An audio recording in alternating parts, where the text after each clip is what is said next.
All right, what's up, everybody? It is about 4:30 on the East Coast. Game's gonna start here in about 4 hours. Jack is with me. Jack, how we doing, man?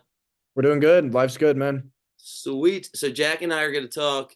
Glad you're here because I feel like I have so many thoughts on this game that you being here will at least do 15, 20 minutes. So I don't do 4 hours because so much going on, so many different things to talk about. And then you consume what everybody else thinks after the game. And I try to limit myself, but it's been 3 days and there's a lot of great basketball minds. So whatever, consumed a bunch. I'm excited for game two. Let's do a quick recap on game one because you didn't give out any picks. Did you have any bets, or you just watched it?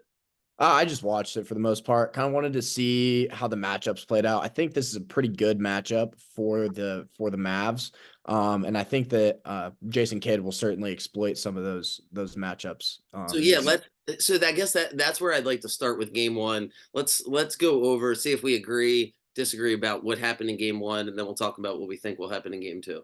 Because my main takeaway from the Mavs perspective, let's start there, was it was okay, Luke only had one assist. He got his points. That seemed to be the narrative, but watching it, what I thought the problem was is that they went too fast. And I said it before the game, Boston's going to play fast. Boston's always going to play fast. They're going to shoot early in the shot clock. That's how they want to play. And the Mavs benefited from how slow Minnesota played. Minnesota is like a worse version of the Mavs as far as playing in that half court.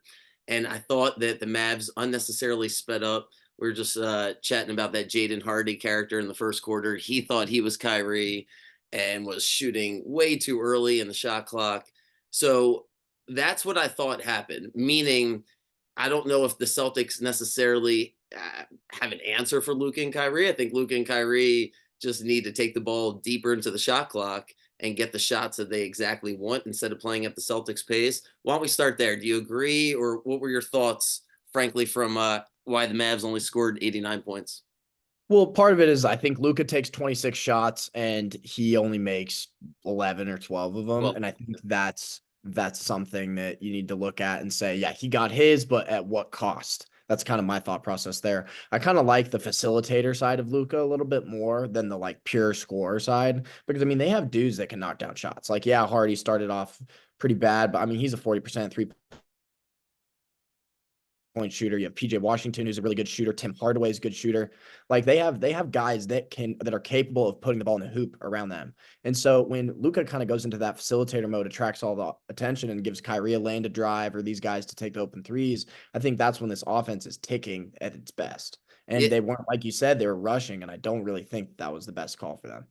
they have to get the matchup that they want in order to force Boston, whether it's switching or at least giving Luca the opportunity to have a half a step, because that's the main thing, right? Because Boston can switch almost every single matchup. Besides Porzingis, that's where they want to hunt. And I thought Porzingis. Let's spend a couple minutes there. Do you think instead of talking about what he did because he was fantastic? How do you see that playing out tonight? Him personally, was that an aberration, or do you expect the same thing from him? I think he's a great scorer. I think they try to hunt him on defense more. His defensively, I wouldn't say he's a liability, but he is kind of a pure shot blocker, and that's just about it.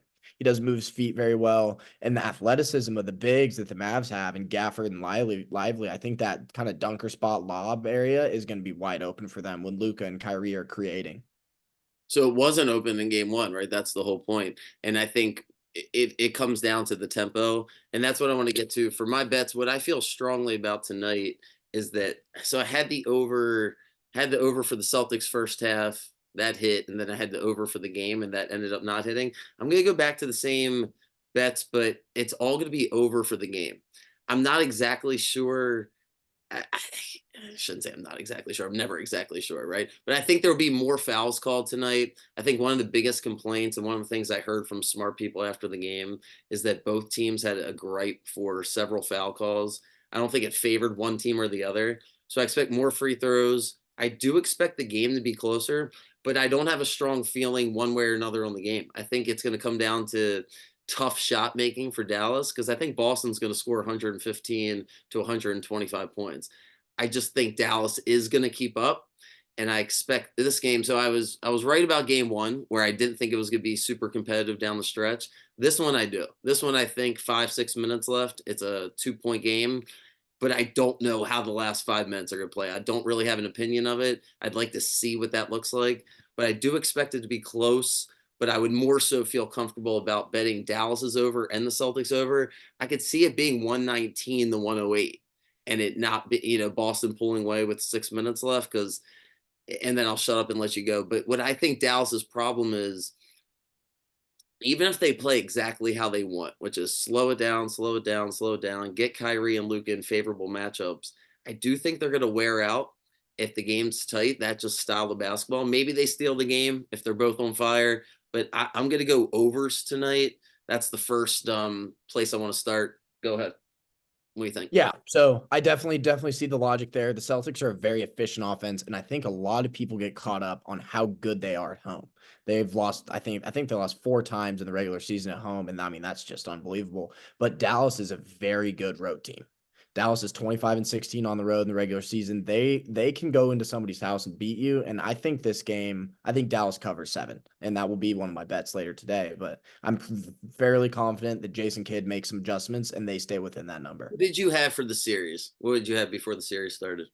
I think the Celtics are gonna win. I don't know exactly how that's gonna play out. I didn't take anybody on the series wise, but I'm kind of just going game by game as I have most of the playoffs. I was gonna say this didn't feel like a super strong opinion before it started. I had Celtics in 6. Still feel good. I feel good about the way game one played out. I think I'll have more of an opinion after tonight about the rest of the series because I want to see. First of all, I want to be entertained. Number one, more than anything, I want a good game. But I want to see what I think I know what Luka and Kyrie are going to look like with 5 minutes left down the stretch, as far as their shot making. But I want to see what their energy levels like, and then I want to see where the Celtics go because I don't know if they know where they're going to go. I mean, Tatum was fourth best player on the court, the other night. Like I thought he was playing awful. You know how I feel about these turnovers and just not protecting the ball. So I think if the game gets really, really, really tight at the end, it's hard not to favor the Mavericks. So that's where you're going. Any specific props jump out at you one way or the other as far as somebody getting too much love or somebody being undervalued?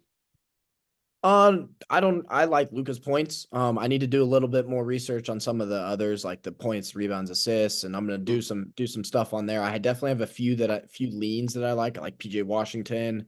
But in terms of that, the biggest thing and for this game that I see is the Mavericks let it get out of hand too early, and I think they won't let that happen again this game. I mean, it was a 15, 17 point game at the end of the first quarter, and you just like against this Celtics team with that ridiculously good defense. I mean, you can't come back from that. That's difficult, even with 2 of the best pure scorers in the league. So I think they keep it close throughout, and I think they give themselves a shot to win in the fourth quarter. Couple things that aren't quite gambling related, just basketball. I wanted to get your thoughts on it. Would you start Porzingis tonight? Why or why not? Yeah, I would start Porzingis. He's hot, and I mean, he had 20, he had a very efficient 20 points in game one. I would start him, have Horford come off the bench. Do you like they played it for a few minutes, not high leverage moments? How do you feel with Horford and Porzingis on the court at the same time? That's interesting because I think the Mavs could counter that by putting Lively and Gafford because Lively and Gafford might not have the pure skill level that Horford and I mean Horford's a ridiculous good 3 point shooter. Porzingis is a great 3 point shooter, but that athleticism can catch up to you real quick. Gafford and Lively are 2 of the most athletic bigs in the league, and so Where that could be a defensive problem. Yeah, so Gafford didn't play a ton. Lively played terribly. Kleber got a lot of minutes. Give me your best, assuming you don't know how they're going to play, obviously, the first 3 quarters. But if you could make your crunch time lineup, where do you think you lean? You got Luca, you got Kyrie. Who are the other, if you're making the best lineup for the Mavs for the last 5 minutes of the game, who are the 3 guys you're putting around them? Is it Yeah, Washington? so PJ Washington for sure. I like PJ Washington. I like Gafford. And personally, I don't know why Hardaway isn't getting as many minutes as he should. I think Hardaway has been in this league for a long time, knows what he needs to do, knows what he doesn't need to do. He's kind of learned to not do too much. And I like him. I don't think they will give him as many minutes. I think he played less than 10 minutes in the other game. But I mean, he's proven that he is not a liability on defense, and can score the So basketball. Josh Green basically has taken his minutes, taken his role. Where are you at with that? Where are you at with Josh Green? I think the jury's still out on Josh Green. He's hot and he's cold. If you get him at the right time, he's a great player. But he can Hardaway, to your point, not to interrupt you real quick as I went to Green, but Hardaway can get your own. So someone, when we mean get your own shot, right, off the dribble, it's not necessarily what you recommend. It's not how you build an offense, but having an extra guy be able to go get a bucket, that's not Josh Green. That tried to be that fucking Hardy guy. I mean, he was so bad. I was yelling at the TV for no reason, honestly, because there's no impact on him, and him shooting like that was beneficial to me. But I could not believe why he's racing up down the court like he's Luca. But Hardaway is somebody that has the pull up jumper. I don't know if he gets the minutes or not. So if he, but we kind of glossed over as you went to Hardaway that you would have Gafford in there instead of Lively. Is that just for this matchup, or you think Lively? I mean, he looked terrible, the other night, but he was also really, really good against Minnesota. Tell me why you like Gafford more in this matchup.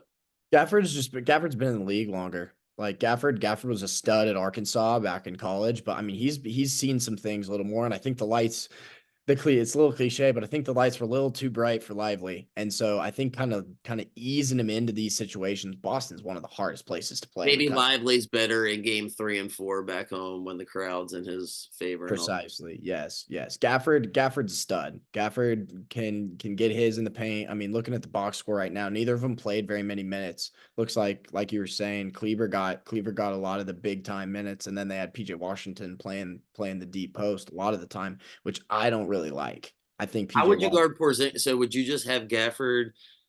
How the hell are you going to guard Porzingis? Assuming Gafford starts again, does he just guard him and then one Yeah. on one? And then how do you play him exactly? Like what are they tried to get physical with him? He then went around Lively. I mean, he looked like the best. If you've never watched basketball before, you're like, oh, that's the best player in basketball. So how would you guard him today?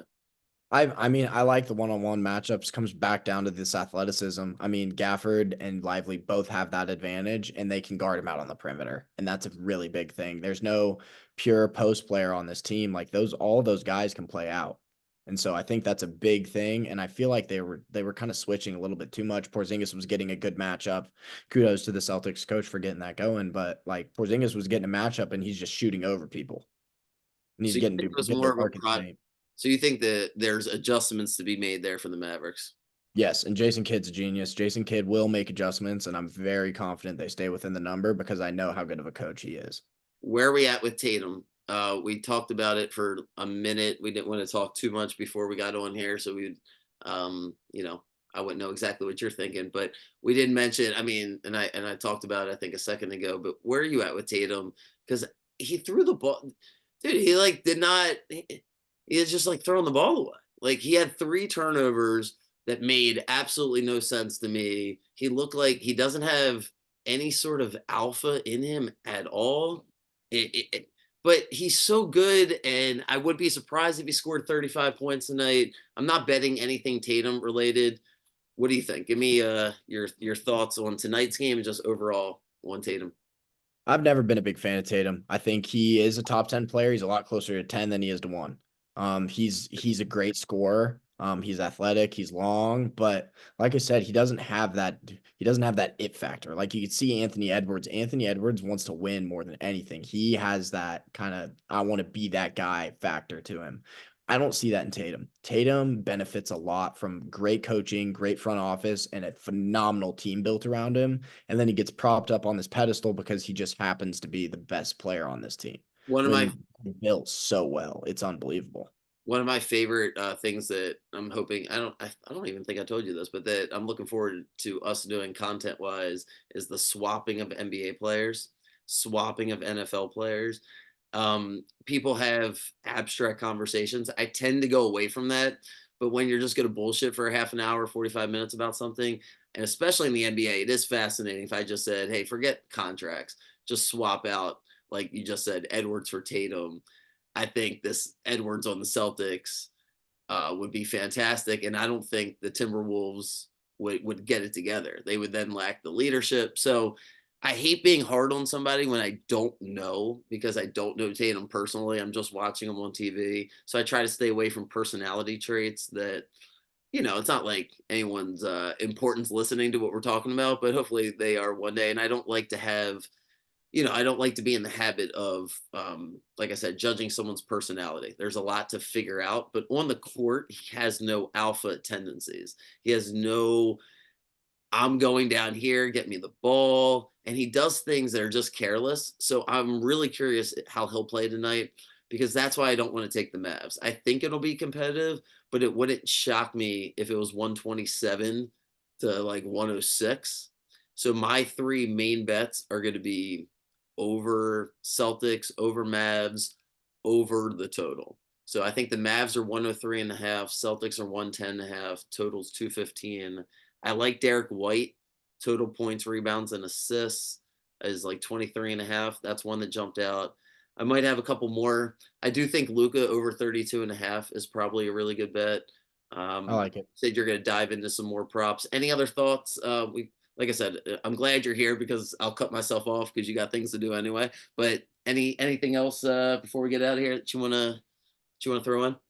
Yeah, another big thing for me, I feel like, is going to be rebounding. Dallas benefits a lot from offensive rebounds as they have throughout the season, and I think if they can get crash the boards on offense and allow the Celtics only one shot per possession, I think that's going to be a key thing.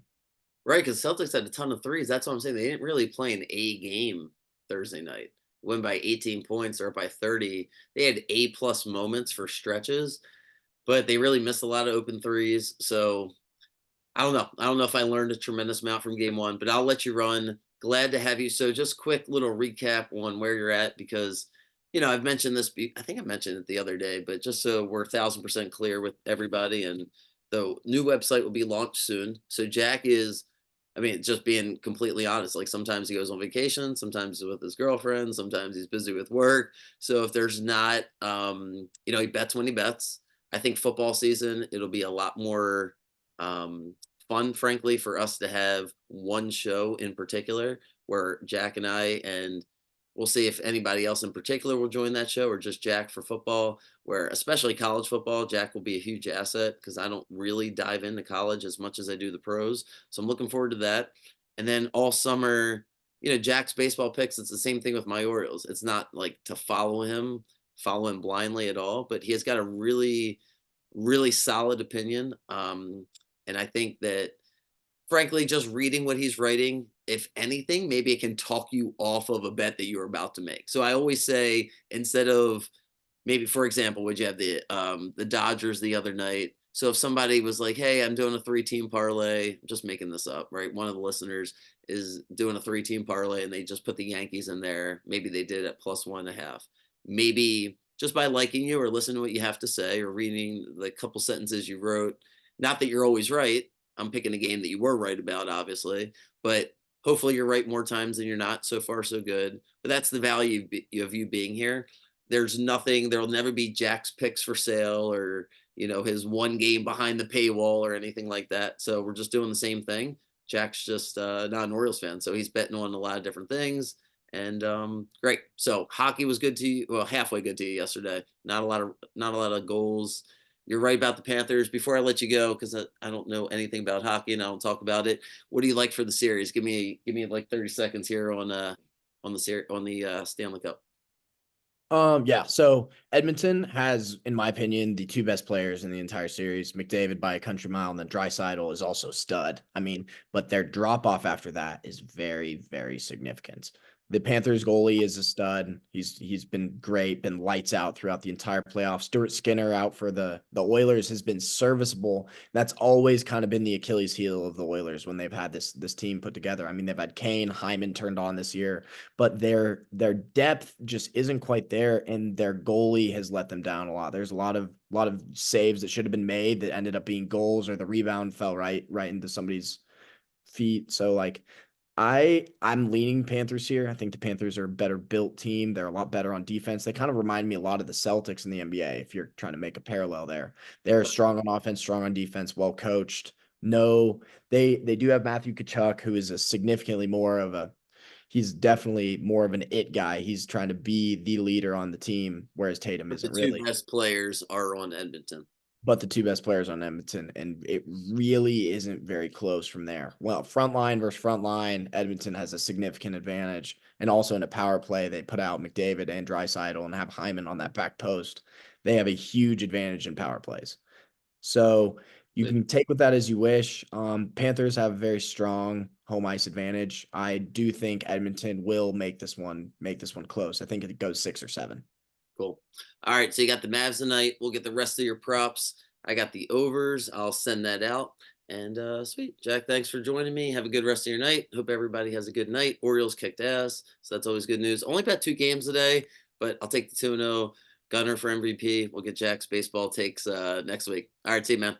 Sounds good. Take it easy.